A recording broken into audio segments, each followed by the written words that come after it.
제일 먼저 우리가 여기서 계신 분들은 보험에 또 종사하신 분도 있고 또 전혀 보험을 처음 듣는 분도 있는데 강의는 처음 듣는 분이라고 생각하고 하나하나 용어 해설까지 해 나갑니다.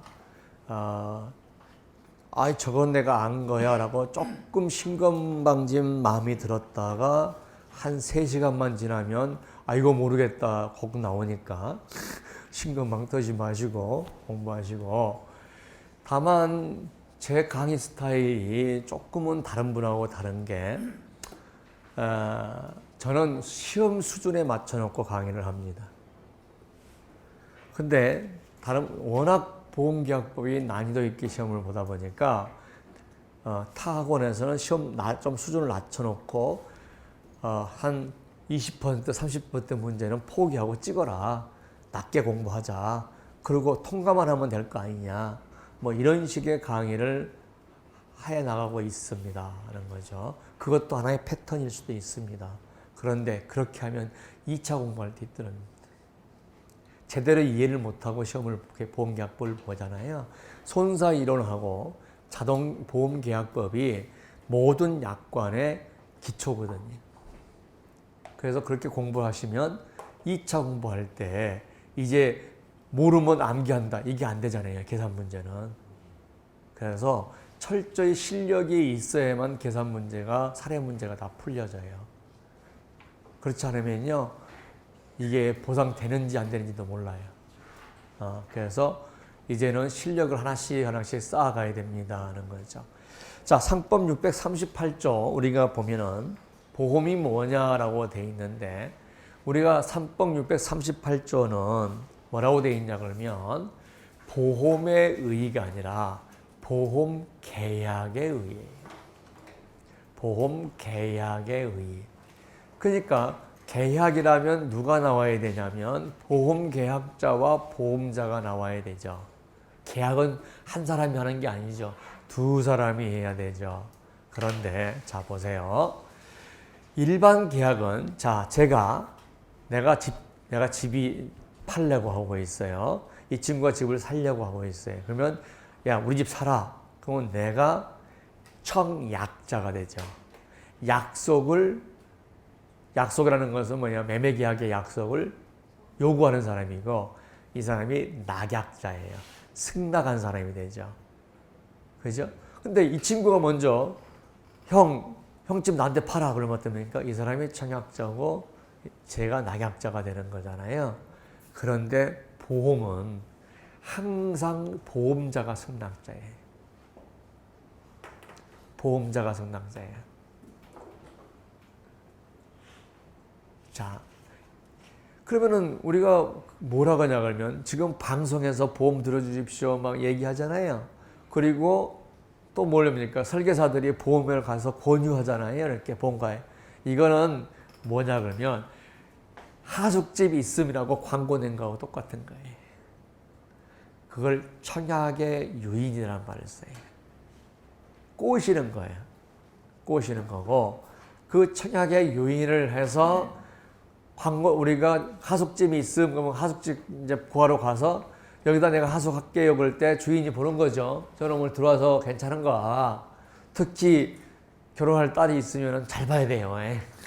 그죠? 항상 저놈이 사익감으로 괜찮은가를 봐서 얘는 안 되겠다 싶으면 미연에 방지를 해야죠. 그러니까 하숙집 있음이 청약의 유인이고, 제가 이 집 괜찮은데요, 제가 하숙 칠까요? 하는 게 청약이고, 그 다음에 주인이 이제 결정하는 거죠. 자, 내가 지금 방을 임대해야 돼요. 그죠? 광고하는 게 청약의 유인이에요. 임차인이 와서, 이 집 마음에 드네요. 그게 청약이에요. 그런다고 해서 계약이 성립되는 거 아니죠. 주인이 오케이 해야죠. 그죠? 그랬더니 애가 몇이에요? 애가 7이에요. 안 됩니다.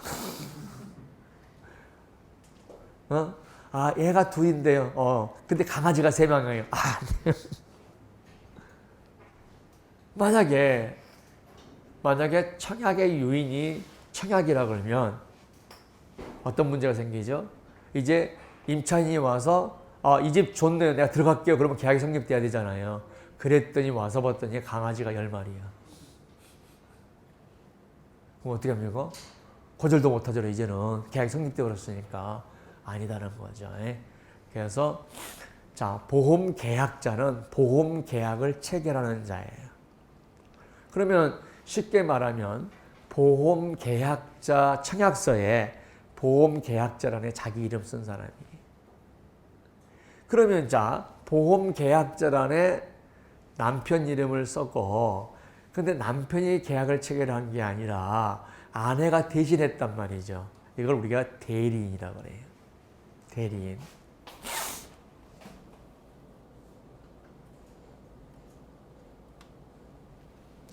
자, 대리인은 뭐예요? 대신해 주는 사람이잖아요. 남의 일을 대신해 주는 사람이에요. 그럴 때 남편이 계약자지 대리인이 계약자가 아니다. 자, 남편 이름으로 임대차 계약을 하는데 아내가 대신 가서 했어요. 근데 남편 이름으로 다 계약을 썼어요. 그러면 누가 계약자예요? 남편이 계약자지 아내가 계약자가 아니야. 남편을 이름으로 계약자 쓰고 대리인, 아내 누구 이렇게 쓰는 거죠. 그러니까 계약을 체결하는 자는 자기 이름으로 계약을 체결하는 거예요. 그러면 남의 이름으로 계약을 체결하는 사람은 뭐라고 그러냐면 대리인이라고 그러죠.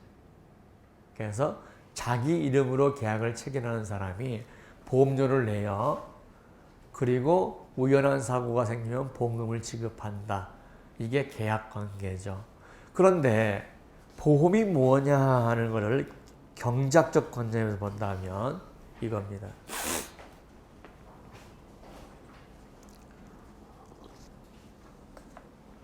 자, 갑돌이가 있습니다. 갑돌이가 있습니다. 우리 여사님 성함이 어떻게 되시죠? 제가 이름을 잘 못 외우니까 하루에 하나씩만 외우겠습니다. 오늘은 자, 우리 이 여사님이 자동차를 가지고 있어요. 자, 오늘부터 내년 오늘까지 자동차 사고 나요, 안 나요? 나요? 모르죠. 정답입니다. 보험학적 개념이 계시네. 몰라요. 자, 갑돌이가 있습니다. 근데 향후 5년 만에 죽어요, 안 죽어요? 몰라요. 개인의 입장에서는 측정 불가능해요. 그죠? 그래서 개인의 입장에서는 우연한 사고입니다. 우연해야 돼요. 측정 불가능해요. 그런데 자, 이거를 자동차를 가지고 있는 사람 10만 명 모여보세요. 그랬더니 10만 명이 모였어. 그래서 작년에 사고 난 사람 클릭 했더니 10만 명 중에서 예를 들어서 7천 명이 작년에 1년 동안 사고 났다고 손들었다 이거죠. 그러면 7천 명 나누기 10만 명 하면 사고율이 생기죠. 자, 개인의 입장에서는 우연한 사고지만 10만 명이 모이는 걸 갖다가 위험 결합이라고 해요. 그거를 리스크 폴링이란 말이죠. 영어 알아야 돼요. 왜냐하면 손사 시간에는 다 영어로 많이 나오거든요. 그러니까 리스크 폴링이에요. 리스크 폴링. 왜 손해배상 시간은 영어로 많이 나오냐면 미국에서 공부하고 오는 친구들이 문제를 출제를 하고 보험계약법은 법대 교수님이 출제를 하다 보니까 손사시간 영어를 상당히 생활화되어 있는 친구들이 문제를 내요. 리스크 폴링이라는 말을 쓰네요. 자, 하나씩. 그렇다고 해서 영어 문장 내용 해석하라는 건 아니에요. 단어 몇 개 쓰는 거지. 리스크 폴링을 위험 결합이다. 그러면 위험 결합이 뭡니까? 쉽게 생각해. 항상 어려운 말로 공부하면 이해가 안 돼요. 쉬운 말로 해야 돼요. 자, 자동차 가지고 있는 사람 10만 명 모였다. 이게 위험 결합이에요.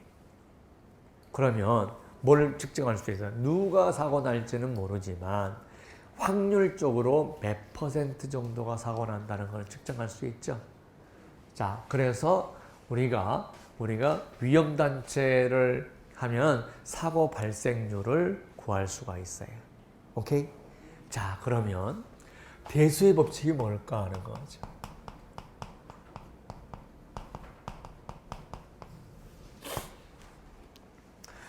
자, 동전을 던져서 앞면이 나올 확률은 얼마예요? 제가 좀 굉장히 어려운 거 하고 있어요. 제가 지금 안면이 나올 확률이 얼마냐고 물어보는데 뭐지? 50대 50이죠. 자, 두 번 던졌는데 2분의 1씩 나옵니까? 안 나옵니까? 모르죠. 안면만 두 번 나올 수도 있죠. 근데 5만 번을 던지면 5만 번을 던지면 계속 던지면 던질수록 2분의 1에 접근하죠. 대수의 법칙은 10만 명이 모였을 때 거기서 7%가 사고가 발생하더라. 이게 대수 법칙이 아니에요. 자, 10만 명이 모여서 7%를 사고 발생한다고 발생했는데, 그러면 2015년에도 7%라고 계산하고 이제 보험료를 뽑았는데 10% 발생해 버렸어요. 그럼 보험회사가 어떻습니까? 망하는 거죠. 근데 100만 명을 대상으로 하면 어떻게 하냐고요? 더더더 많아지면 이제는 통계가 안정이 된다는 거예요.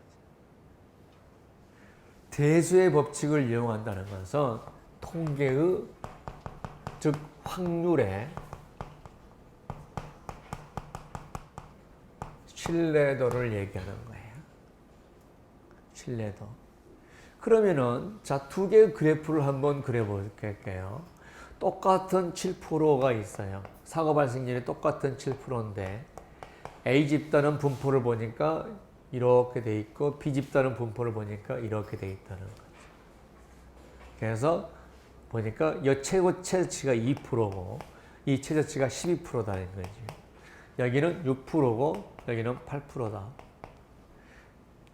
그러니까 이 집단에 2000년부터 계속 매년에 사고 발생률을 봤더니 이 집단은 최고로 적었을 때가 6%고 최고로 많았을 때가 8%였다는 거죠. 20년을 관찰해 보니까. 그러면 이 집단은 6%에서 8% 사이에서 왔다 갔다 하는 거죠. 손해사정사 시험은 지금 어떻습니까? 굉장히 리스크하죠. 왜 리스크예요? 작년에 40점짜리가 나왔는데 올해도 40점짜리가 나오고 서술형에 나왔다 그러면 어떻습니까? 안정성이 있는 거, 신뢰할 수가 있죠. 근데 작년에 40점짜리가 나왔는데 올해 계산 문제가 90점이다. 패턴이 완전히 바뀌었죠. 그러면 신뢰할 만한 해요, 안 해요? 못 해요. 내년에 어떻게 나옵니까? 몰라요. 내년에 만약에 그러지는 않겠지만 내년에 계산 문제 하나도 안 나오고 전부 다 서술형 나왔다. 그러면 어떻습니까? 개판이 되는 거죠. 그러면 확률이 이렇게 되는 거예요. 왔다 갔다 하는 거죠. 그럼 어떻습니까? 어느 장단에 춤춰야 돼요? 못 추는 거죠. 그래서 대수의 법칙이라고 하는 것은 뭐냐면 통계를 만들어내는 게 아니라 그 통계의 안정성이. 이해되시겠죠? 그래서 앞 동전을 던졌을 때 앞면이 나올 확률은 2분의 1이지만 실제 앞면이 던졌을 때 딱 2분의 1 나오냐? 그럴 때는 10번 던졌을 때보다 5만 번 던졌을 때가 2분의 1에 가깝다는 거죠. 그게 대수의 법칙이다. 그래서 대수의 법칙인데 만약에 자, 보험회사가 요 두 개 집단이 있다는 거죠. 그러면 이 사람은 보험료를 이렇게만 받으면 돼요. 8%만. 이 사람은 보험료를 어떻게 받아야 되나? 이렇게 받아야 돼요. 여러분이 시험 문제 패턴이 이렇게 돼 있다 그러면 요만큼만 시험 공부하면 돼요. 왜? 패턴이 딱 정해져 있으니까. 근데 한 해는 계산 문제가 90점, 그 다음에는 약술형이 90점 그러면 어떡합니까? 시험 범위가 이렇게 되는 거죠. 무슨 말인가 하겠죠? 보험료가 우리가 훨씬 비싸져요. 같은 확률이라도 편차가 높아지면 보험회사가 망할 수는 없으니까 보험료를 더 많이 받았다. 7% 안 받고. 자, 그래서 대수의 법칙에 의해서 원가를 계산한다는 거죠. 요게 보험의 가장 기본적인 이론이에요. 그래서 두 번째부터는 기금을 형성하고 우연한 사고가 생기면 보험금을 지급하는 것이 보험 경제제도입니다. 거죠. 아까 우리가 앞에 있는 보험 계약에 의하고 보험에 의해서 가장 차이점은 대수의 법칙이었죠. 그죠? 그래서 보험에서 가장 보험의 특징적인 걸 가장 얘기해라 그러면은 대수의 법칙과 우연한 사고예요. 대수의 법칙과 우연한 사고. 이게 보험의 가장 특징적인 거예요. 자, 그래서 우리가 서브노트 9페이지 대수의 법칙까지 했습니다. 10페이지 넘어갑니다.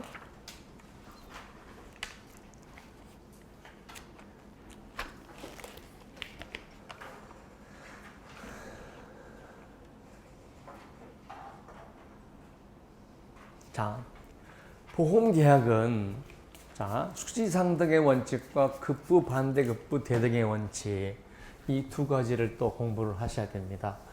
왜 제가 보험계약법 강의하는데 자꾸 이론을 먼저 하냐? 그 이론을 모르면 계약법 해석이 안 됩니다. 왜냐하면 우리가 생활이 먼저 있고 그 다음에 법이 만들어진 거잖아요. 보험을 먼저 팔아요. 100년씩 이상 먼저 팔아요. 영국에서.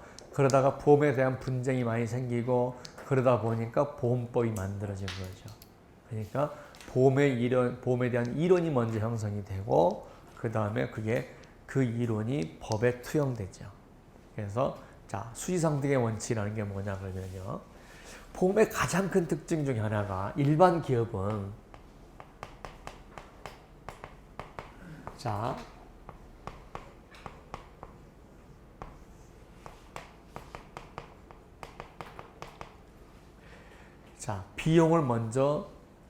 회사가 비용을 먼저 대요. 그리고 제품을 만들죠. 그리고 판매해서 이제 판매를 하고 제품을 주고 돈을 가져오죠. 그런데요. 자, 보험은 먼저 판매부터 해.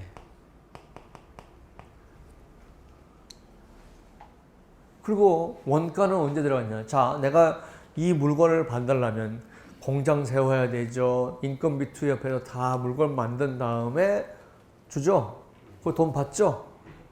그러니까 내가 돈 받고 나서 서비스를 할 필요 없다는 거죠. 근데 보험료 먼저 받고 나서 그 다음에 보험금은 나중에 줘야 되죠. 구조가. 그러니까 보험회사가 돈 다 받고 나서 날아가 버리면 어떻습니까? 미치는 거죠. 근데 차를 다 팔고서 망했어. 그래서 차는 다 나갔으니까 차 파는 사람은 상관없어요. 근데 보험 다 팔고 나서 망했다가 뭐 어떻습니까? 계약자는 서비스 하나도 못 받고 보험 돈만 내고 끝난 거 아니에요. 아파트 부장하고 똑같아. 아파트 받지도 않고 계속 돈 내고 있잖아요. 그러다가 어떻습니까? 한 2억 냈는데 부도 나가지고 날라가면 어떻습니까? 내 돈 어디 있어, 그죠? 이런 거잖아요.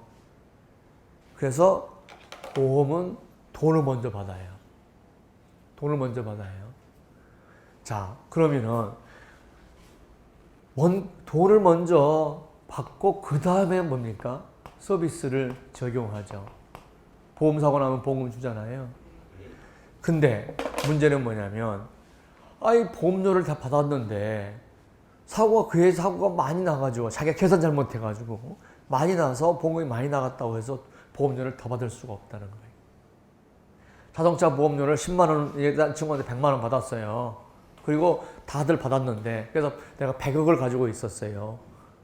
근데 내가 사고 발생률을 예측을 잘못한 거야. 이번에 150억의 사고가 나간 거야.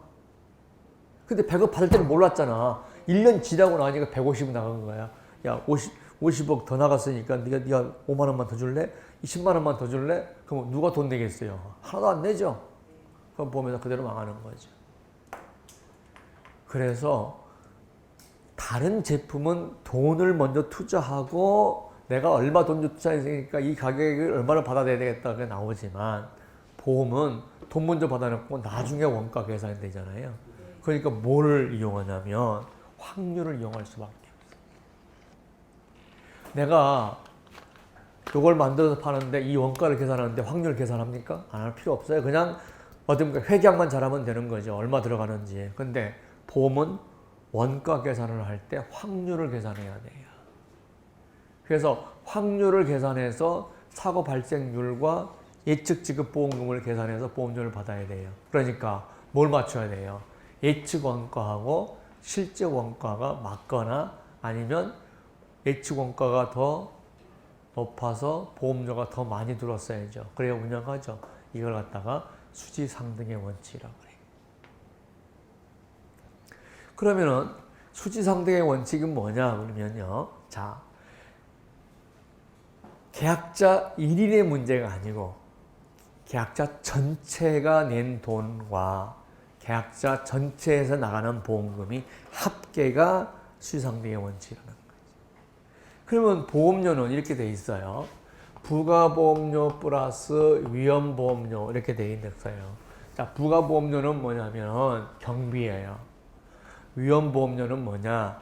그러면 이거는 나중에 지급보험금, 보상금의 재원이에요. 그러면은 보험료의 합계가 이코르 지급보험금의 합계다. 이렇게 되려면 이게 수지상등의 원칙이라고 그랬죠. 이게 빠져나가야죠.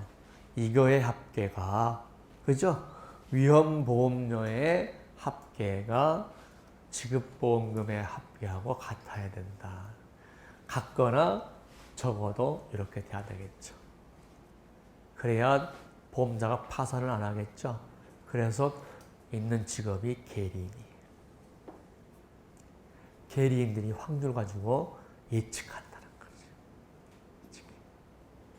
거죠. 우리 아버지 회사에 계리인이 들었어요. 뭐 하는 데인데? 아, 저기 비디오 공장인데요. 계리인 둘 필요 없어. 회계사만 두면 돼. 회계사는 사후야. 통계 이용하지 않아.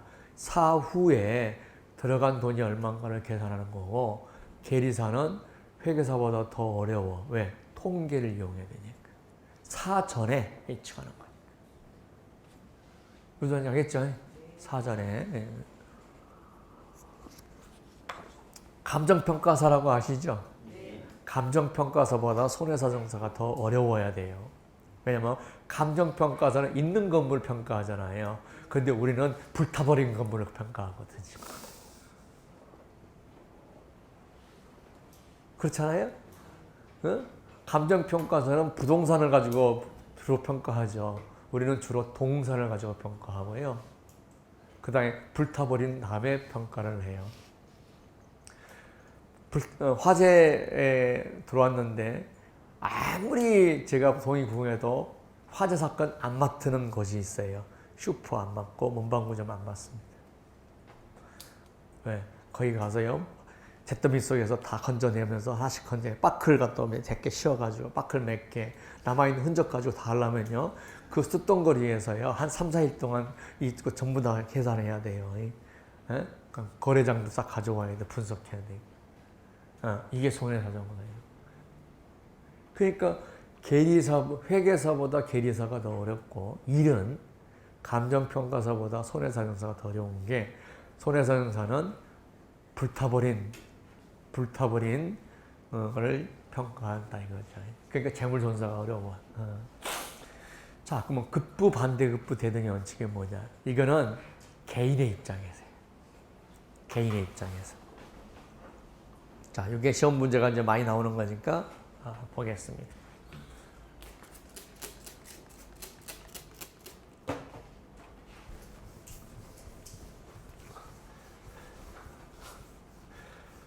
자, 수지상등의 원칙은 어떤 입장이라 그랬죠? 위험단체 전체 입장이라 했죠. 그래서 보험료의 합계하고 지급보험금의 합계라고 그랬죠. 급부, 반대급부, 대등의 원칙은 급부, 반대급부, 대등의 원칙은 계약자 1인의 입장이에요. 그러면은 자, 여기 보겠습니다. 자, 계약자 1인이 지급한 보험료예요. 그래서 갑돌이가 지급한 보험료하고 이게 이제 급부죠. 자, 보험계약법을 등록을 했어요. 그러니까 여러분이 낸 것이 급부라 그러면 여러분은 뭘 지금 냈죠? 수강료를 냈잖아요. 예. 제가 드리는 반대급부는 뭐예요? 강의죠. 그러면 이때 반대급부가 뭘까 하는 거죠. 이때 보험금이 반대급부다 그러면 틀린 거예요. 왜 틀렸냐? 자, 우리가 사례를 한번 볼까요? 자, 제가 실제로 처리했던 사건인데요. 4층에서 피부무용실을 하는 분이에요.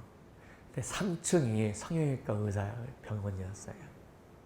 근데 어떤 분이, 여자분이 성형이 잘못됐다고 계속 크레임을 건 거예요. 근데 의사는 잘 됐다고 우긴 거죠. 그래서 거기서 갈등이 생겼어요. 근데 사고는 어떻게 났냐? 그 여자, 성형이 잘못됐다고 주장한 여자의 아빠가 휘발유를 사갖고 와서 3층에 뿌려버리고 불질러 버렸어요. 그런데 3층에 있는 간호사들이나 의사는 다 도망갔는데요. 4층에 있는 피부미용실에 이 보험계약 피보험자는 못 도망간 거예요. 3층에서 불이 막 올라오니까 이 양반이 4층에서 뛰어내려 버렸어요. 살려고. 그래서 결국은 4층에서 뛰어내려서 병원에 가서 치료받다가 죽었어요.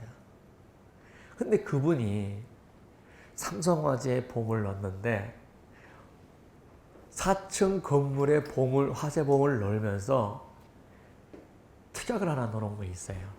화재로 인한 사망 시 1억. 그냥 사망일 때 이러는 게 아니라 화재로 인한 사망일 때 1억을 주는 보험을 넣어놓은 거예요. 그런데 8월 달에 보험 넣었는데 9월 달에 사고 났어요. 보험료 3만 원 들어갔어요. 보험료 3만 원 들어갔는데 1억에다가 그 다음에 집기가 다 해가지고 하루 1억 한 4천 정도 나왔어요. 3만 원 이코르 1억 4천. 대가적 관계? 아니라고요. 그죠? 무슨 말인지. 그러면은 을은 보험료를 냈어요. 자동차 보험을 120만 원을 냈네요. 그런데 1년 동안 사고 하나도 안 났어요. 그럼 어떻습니까? 허탕친 거죠. 어떠니까 엑세스 나는 보험 혜택도 못 받고 돈만 날렸어. 이렇게 하면 어떡합니까? 안 되죠. 만약에 돈은 여기서 빵이니까 만약 보험금이 될 거라 그러면 이 사람은 쌍무계약이 아니에요. 돈만 내고 얘는 아무런 의무 안 했잖아요. 그죠? 그래서 어떤 대학 교수님이 시험 문제를 하나 낸 것인 책을 썼는데 보험료를 내고 보험금을 못 받으면 편무계약이라고 쓴 책이 있더라고요. 틀렸습니다. 편무계약이면 보험회사가 부당이득 취했다는 얘기잖아요. 그럼 보험의 기본 원리를 모르는 거죠. 선생님 보험이 뭡니까? 하면 딱 한마디입니다. 보험이 뭐예요? 그러면 딱 한마디예요. 돈 내고 자 100명이 돈 내서 그 중에 한 명이 돈 받는 거예요. 한 명이 돈 받는 거. 상호부조예요. 보험이라는 거. 그러면은 그 교수님 얘기하고 하면은 99명은 편무계약이라고 그러면은 99명 허탕친 계약이라는 얘기잖아요. 아니에요. 이때 보험회사 담보하는 것은 반대급부는 담보예요. 그래서 투카발 보상할 걸 약속한다는 것이. 그러니까 지금 100명이 지금 보험료를 냈단 말이죠. 근데 확률적으로는 사고 발생률이 1%예요. 그럼 100명 중에서 한 명 사고 나는 거잖아요. 그 한 명이 누군지를 모르겠지만 사고 나면 1억 주겠다는 거잖아요. 누구 돈을 걸어서? 100명의 돈을 걷어서. 그러면 99는 보험을 못 받아야 되는 구조죠. 그게 보험인 거예요. 보험인. 그래서 보험은 뭡니까? 그러면 상호부조예요. 십시일반 도와서. 우리가 상호부조는 뭐예요? 사고 이후에 하는 거잖아요. 사고 이후에 십시일반 도와주는 거잖아요. 근데 보험은 사고 전에 십시일반 돈을 모으죠. 근데 그 모으는 것이 그냥 모으는 게 아니라 통계를 이용하고 대수의 법칙을 이용한다는 거예요. 그래서 보험은 뭡니까? 상호부조예요. 그럼 상호부조가 뭐가 다릅니까? 사전에 돈을 걷는다는 거죠. 그럼 사전에 돈을 걷으면 다 보험입니까? 아니다는 거예요. 통계를 이용하고 대수의 법칙을 이용한다. 보험의 경제적 관점에서 보험은 뭡니까? 대수의 법칙이다. 그래서 돈을 걷는다. 그리고 우연한 사고가 생기면 보험금을 지급한다. 이랬잖아요. 그래서 상호부조와 차이점은 대수의 법칙을 이용한다. 사전적으로 보험을 기금을 형성한다 하는 거죠. 자, 그래서 우리가 급부, 반대급부, 대등의 원칙이라고 얘기하는데 이때 반대급부는 보험금이 절대 아니다. 뭐라고 그랬죠? 담보. 그러면 담보란 뜻은 뭐냐 하는 거죠. 담보라는 것은 자, 내가 사고 나면 1억을 받아야 돼요. 사고 발생률이 1%에 0.01이에요. 그러면 보험료 10만 원 있고 0.01 곱하기 1억이라는 뜻이에요. 어? 사고 발생률 곱하기 보험금이라는 뜻이에요. 무슨 말이겠죠? 그러면 그 말은 뭐예요? 내가 지급보험금에 대한 기대치예요. 1억 원을 받을 확률이 나는 1%란 말이에요. 1억 원을 받을 확률이 1%. 무슨 말이겠죠? 그게 보험료예요. 보험. 그러니까 우리 가끔씩 보험을 가져간 사람이 나는 보험료는 내고 보험금 하나도 못 받았어. 하시고 내가 헛지랄 한 거예요. 이렇게 얘기하면 그렇다고 느낄 수는 있지만 보험학적인 보면은 그건 아니죠.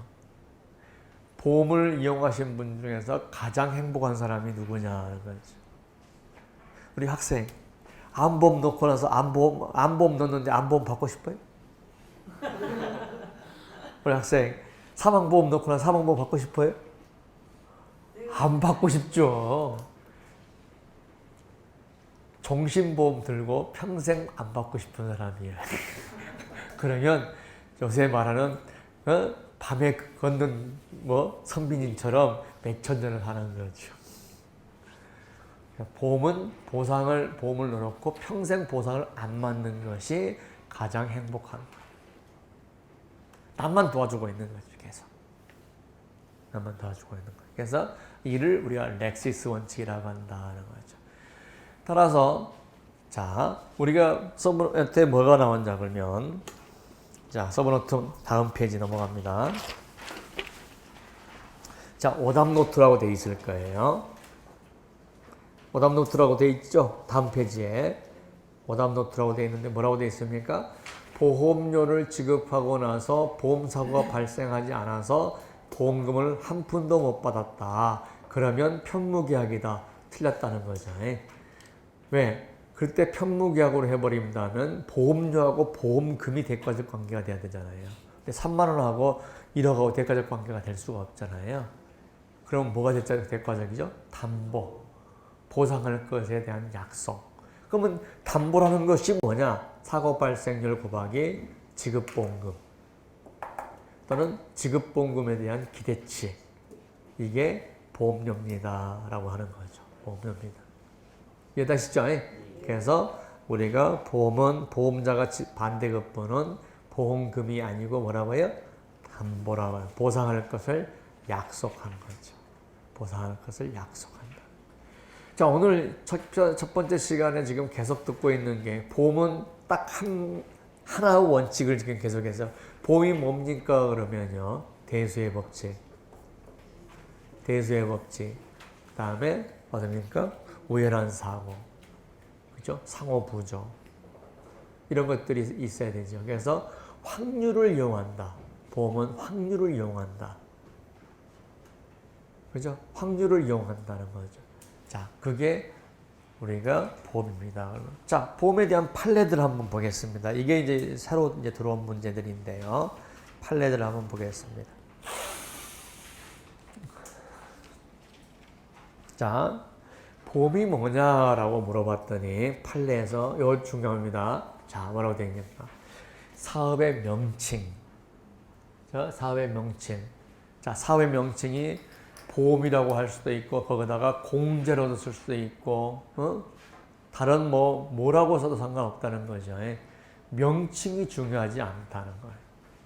그 다음에 법률적 구성 형식도 문제가 없다는 거예요. 어떤 구성을 해도 상관이 없다는 거죠. 다만 그 경제적 성질을 실질적으로 관찰해서 우리가 해줘야 된다. 오케이? 네. 근데 경제적 성질이라는 게 뭐냐 하는 것을 봤더니 자, 보겠습니다. 자, 우리가 지금까지 공부하는 거 나오죠. 대수의 법칙을 대수의 법칙을 응용해서 확률에 의해서 급부, 반대급부, 대등의 원칙이 적용됩니다. 이제 이게 뭔 말인지 조금 눈에 들어오면 이제 효과는 있는 거죠. 자, 대수의 법칙을 이용한다는 것은 과거 통계치를 가지고 사고 발생률을 계산한 다음에 근데 그걸 4명이 통계를 냈다. 아무런 의미가 없죠. 그죠? 4명이 통계는 40만 명이 통계를 냈다. 아, 그건 의미가 있죠. 신뢰도가 있죠. 그죠? 그래서 보험을 할 때는 뭐가 필요하다? 위험단체가 필요하다는 얘기가 나오는 거죠. 네. 대수의 법칙을 이용해서 통계를 이용해서 확률을 가지고 보험료를 집어넣는다는 거죠. 그래서 대수의 법칙 줄 긋고 그 다음에 급부, 반대급부, 대등의 원칙 이 두 개가 경제적 성질이에요. 아까 우리가 얘기한 경제학적 관점이죠. 대수의 법칙, 급부, 반대급부, 대등의 원칙. 이게 들어가면 다 보험인 거예요. 그 다음에 뭡니까? 경제주체가 공동으로 기금을 형성해서 자, 기금을 보험료를 내면 보험회사가 돈을 모아놓죠. 그 다음에 어떻게 됩니까? 우연한 사고 죽고서 넣죠. 우연한 사고. 자, 사고가 우연해야 돼요. 우연한 사고에 대해서 보험금을 지급하는 경제적 제도입니다. 그래서 우리가 대수의 법칙, 반대급부, 그 다음에 우연한 사고.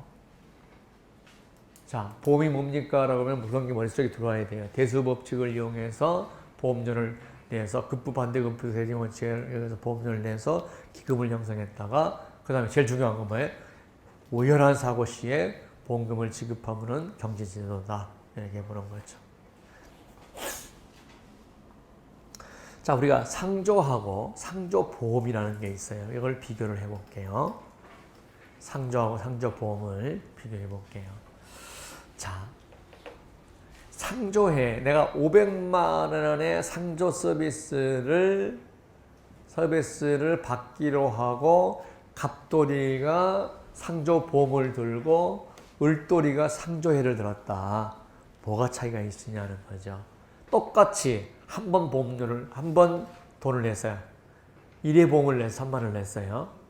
그리고 나서 돌아가셨네?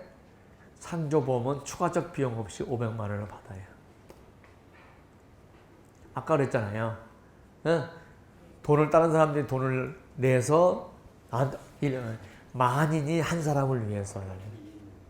만인이 한 사람. 근데 상조는 500만 원 계약하고 내가 3만 원 냈잖아요. 그러면 497만 원을 추가로 내야 돼요. 상조는 500만 원어치를 내가 내고 내가 받는 거예요. 그러니까 대수의 법칙이 적용하는데 다른 사람들이 몰빵해주는 제도가 아니에요. 무슨 말 알겠죠? 자, 상조보험은 딱 다른 거 생각하지 마세요. 상조보험은 1회 비용을 지급했는데 500만 원 중에서 3만 원 지급한 거예요. 사고 났어요. 그러면 추가적 부담 없이 500을 다 받는 거예요. 그럼 그 500은 누가 줬겠어요? 사고 안 난 사람들이 모아서 나를 주는 거죠. 그러면 상조보험은 보험료만 내고 평생 그 기간 동안에 상조 서비스 못 받는 사람이 대부분인 거예요. 그게 상조보험인 거예요. 상조 서비스는 어떻습니까? 내가 500 내고 내가 500 받는 거예요. 그러니까 뭐가 필요 없어요? 대수의 법칙이 필요 없죠. 대수의 법칙 필요 없죠. 통계가 필요 없잖아요. 내가 내고 내가 받은 거니까. 근데 내가 예를 들어서 500만 원 서비스에 200을 냈다 그러면 300만 원 내면 되는 거예요.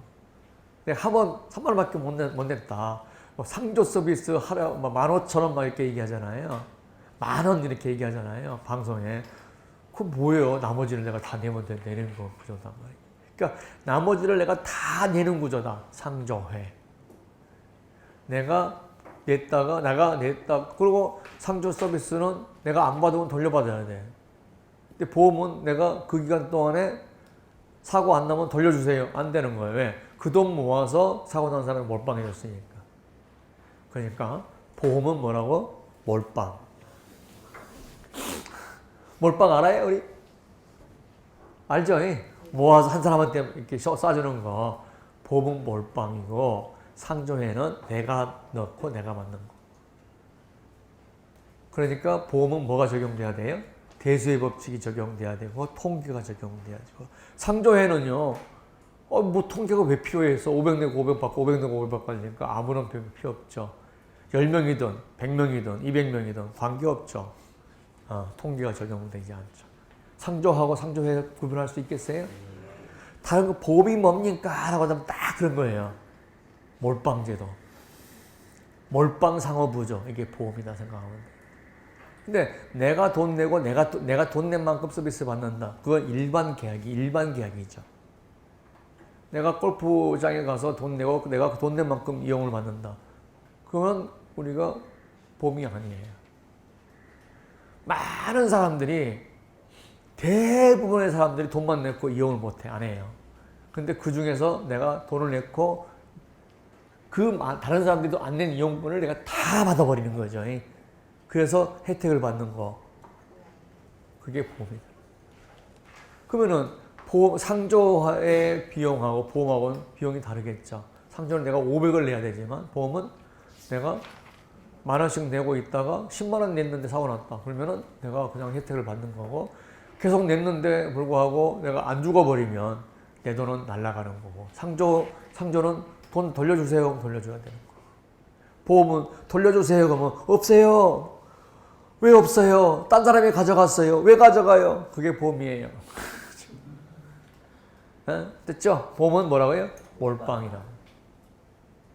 그래서 우리가 몰빵 그러면은 조금 그러니까 상호부조다 얘기 쓰는 건데 통계, 대수의 법칙과 급부 반대급부 대응을 원칙 적용하는 우리가 몰빵제도다라고 생각하면 되죠. 자, 그렇게 보시면 됩니다.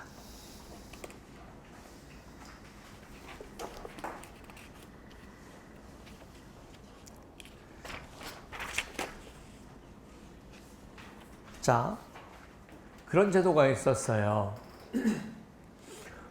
한 해에 5만 원만 내면 운전하다가 1년 동안 자기한테 떨어지는 범칙금을 다 대주겠다는 거죠. 저한테도 이게 기억이 나는 게 1999년에 있었던 거거든요.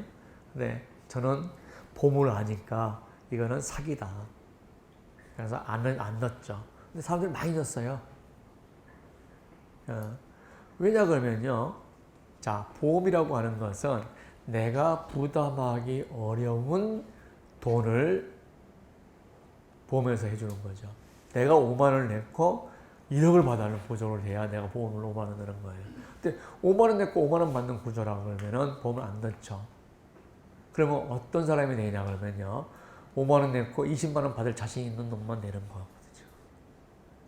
1년 동안 사고 하나도 안 낼 놈들은 안 받아요. 근데 나는 자동차 사고 1년에 한 번도 안 낼 건데도 보험은 자동차 보험 넣잖아요.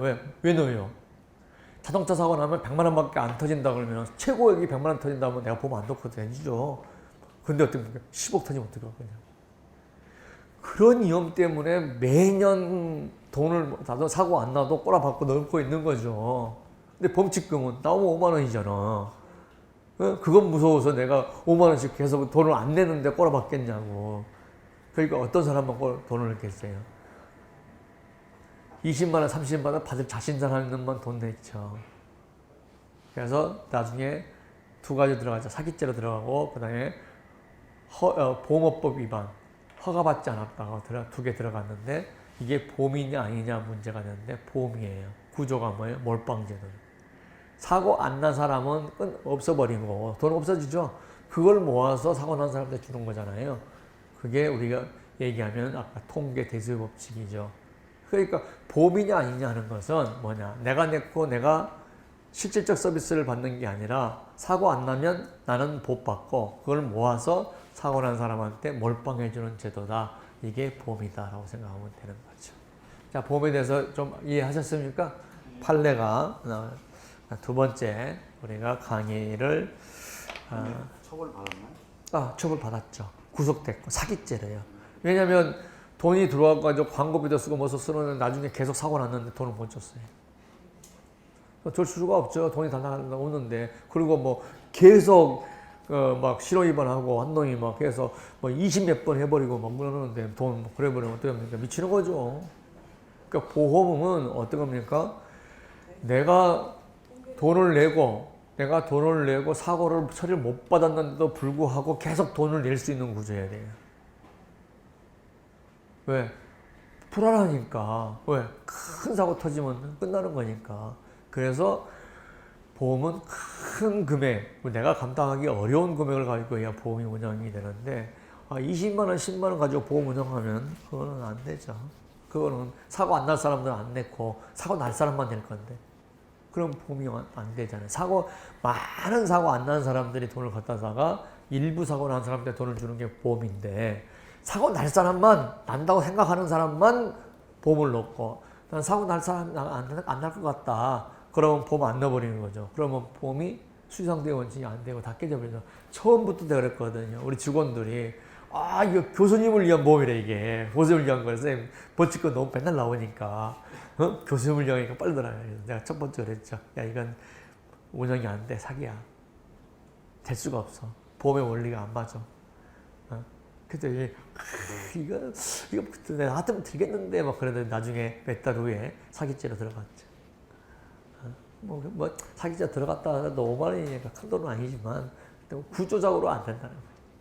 보험의 원리상으로. 웨더 인슈런스라는 게 또 있어요.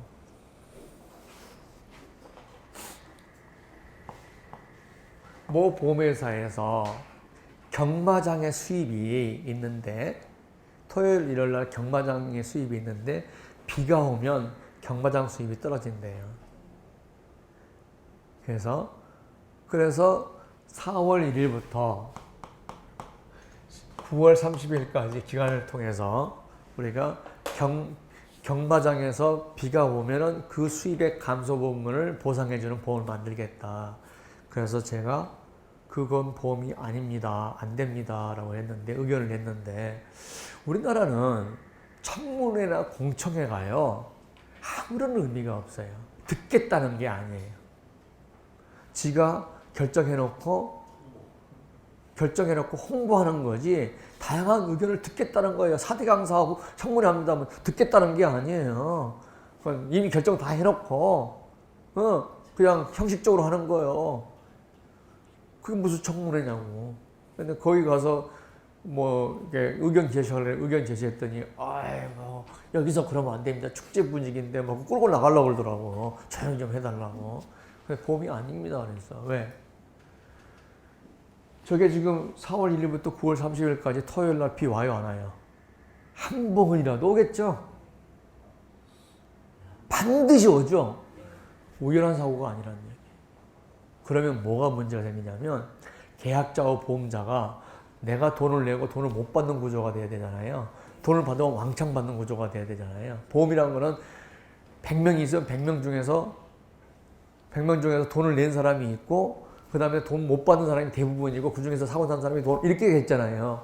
계약자가 딱 한 명인 거예요. 대수의 법칙이 안 되잖아요. 계약자 한 명인데 둘이서 그럴 거 아니에요. 보험료 냈는데 반드시 보험사가 또 반대로 발생하잖아요. 그럼 경마장 입장에서 그럴 거 아니에요. 내가 낸 보험료하고 내가 받은 보험금이 어떤 게 많은가 비교할 거 아니에요. 내가 자동차를 보험을 내면서 그걸 비교하면서 내가 보험을 넣는다 그러면 보험이 아니냐니까. 나는 매년 100만 원씩 내면서 지금 사고 하나도 못 받았어. 예를 들어서 3년째 못 받아서 보험을 안 낼 수가 없잖아. 어떨 줄 모르니까. 이게 보험이어야 되거든. 저거는 반드시 사고 나요. 그리고 어떻게 합니까? 몰빵이 아니잖아. 보험 아니다. 근데 어떻게 인가를 받아서 팔았더라고요. 그래서 한 번 팔고 나서 없어졌어. 보험이 아닌 거예요. 보험은 뭐예요? 아까 뭐랬죠? 많은 사람이 모여서 그 사람들이 보험료를 내서 많은 사람들이 보상을 못 받아야 돼. 무슨 말이겠죠? 그리고 보상받는 사람은 조금 냈고 많이 받아야 돼. 이게 보험이라고 생각하는 거죠.